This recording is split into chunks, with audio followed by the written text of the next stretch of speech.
Merci Madame la Présidente, Monsieur le Président, Madame la Ministre. Ouais, nos TPE, PME font face à une triple difficulté. Difficulté d'approvisionnement, un certain nombre de matières premières, difficulté de main-d'œuvre dans un certain nombre de secteurs et la difficulté énergétique. Je suis d'accord avec vous, Madame la Ministre. Il y a des effets conjoncturels que tout le monde connaît, des effets structurels.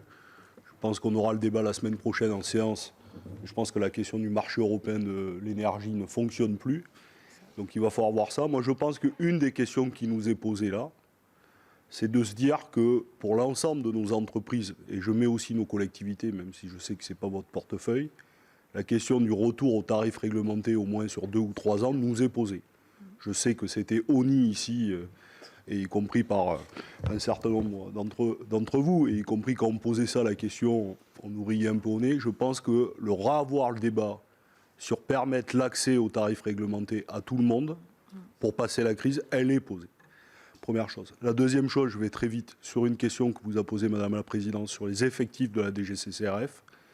Je pense que nous avons une question, un certain nombre de rapports de nos collègues, on en a fait un nous sur les missions d'information, mais j'ai envie de dire depuis 5 ans que je suis ici, à chaque fois sur un certain nombre de rapports, on pointe la question des effectifs qui permettent à la DGCCRF de remplir leur mission dans des bonnes conditions.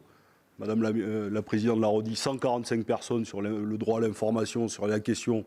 C'est évidemment dérisoire et quand on les a auditionnés, ils nous ont dit qu'ils n'étaient pas assez pour faire leur mission. Donc est-ce que, contre rebours de tout ce qui est fait depuis 10 ans, de dégraisser la DGCCRF, est-ce qu'on va remettre des moyens humains? Et dernière chose, juste, ça c'est pour un petit boutade, je suis très heureux qu'on se rende compte qu'il y a le non-recours aux aides pour les entreprises, c'est vrai, c'est une vraie difficulté.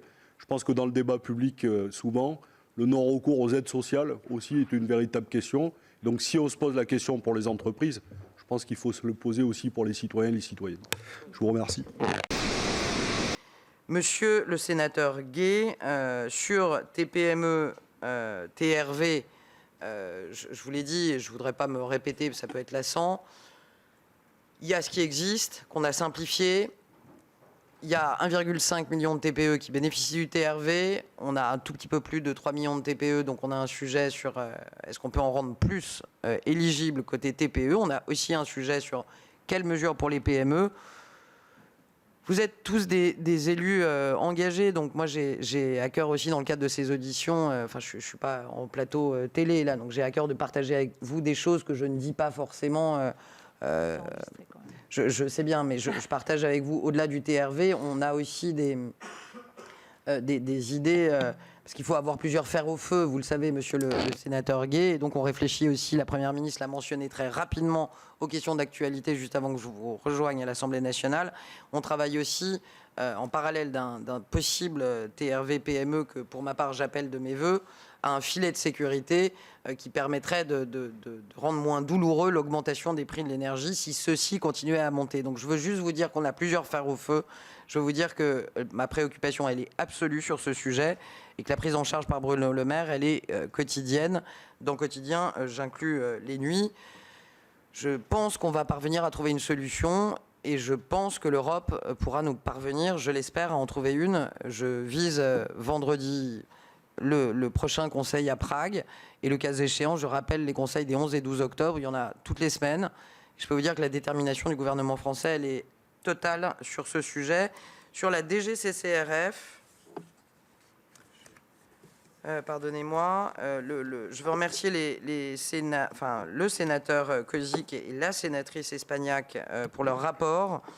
Je veux aussi dire que la DGCCRF a fait des efforts incommensurables ces dernières années, que je connais bien le sujet pour avoir eu l'honneur d'être rapporteur en commission des finances et vous dire que j'échange plusieurs fois par mois avec la directrice, Madame Beaumenier, avec mon cabinet est en contact hebdomadaire avec la DGCCRF.